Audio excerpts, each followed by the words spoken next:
It's been nearly 18 years since Zac Efron shot to fame in the High School Musical movies, but making the transition from teen star to adult actor is a tough one.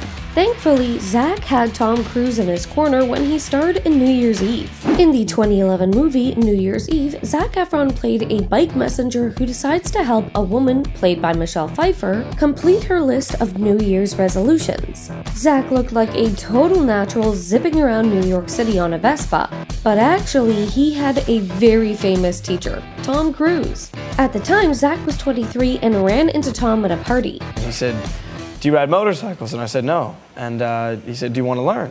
I said, "Yeah." Tom proceeded to invite Zac to his house the next day and teach him how to ride. Tom kept his word. The following day, Zac showed up at Tom's mansion and the Top Gun star literally sat there for 2 hours and showed me how to ride a motorcycle. Zac says, "It's a testament to the kind of guy he is." He added it was so cool that Tom had cared enough to offer the lesson. Zac joked that if he had crashed his motorcycle that day, he wouldn't have minded. If it was on a motorcycle being taught by Tom Cruise, I'd be a proud man. That'd be a glorious death. The motorcycle lesson also came with an inside look at Tom's motorcycle collection, which included the Triumph bikes he rode in the Mission Impossible movies. This was a big deal for Zac, who's a big fan.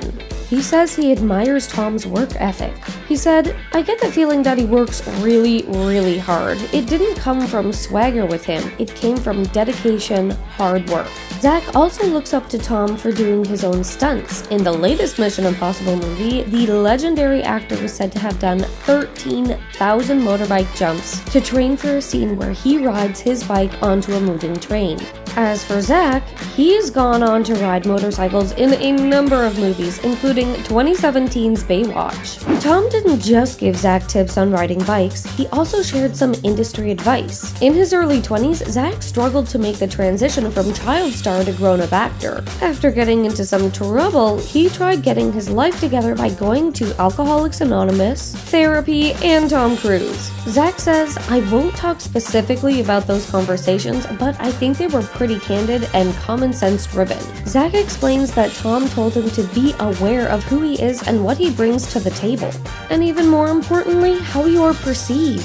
You really have to take into account what your place is, how you can shape that to what you want it to be in the future, and what the steps are to get there. One of the career steps Zac decided to take was to accept more mature roles in movies like The Lucky One, The Paperboy, and the Ted Bundy biopic. Extremely wicked, shockingly evil, and vile. Tom wasn't Zac's only mentor when he was younger. He also connected with his co-star in The Greatest Showman, Hugh Jackman. During shooting, they'd go on bike rides together in London. While promoting their movie on The Graham Norton Show, Zac told a story about how one of their early morning bike rides almost ended in disaster. Zac admits he wasn't used to biking in such dangerous morning traffic. He says, "I followed Hugh around a few cars and suddenly there was a double-decker bus right in front of me. I slammed on the brakes, went under the front tire, and narrowly missed death." Hugh wasn't too worried about the close call. Zac joked, "Hugh was on the other side of the road and stuck up his thumb and just said, 'You good?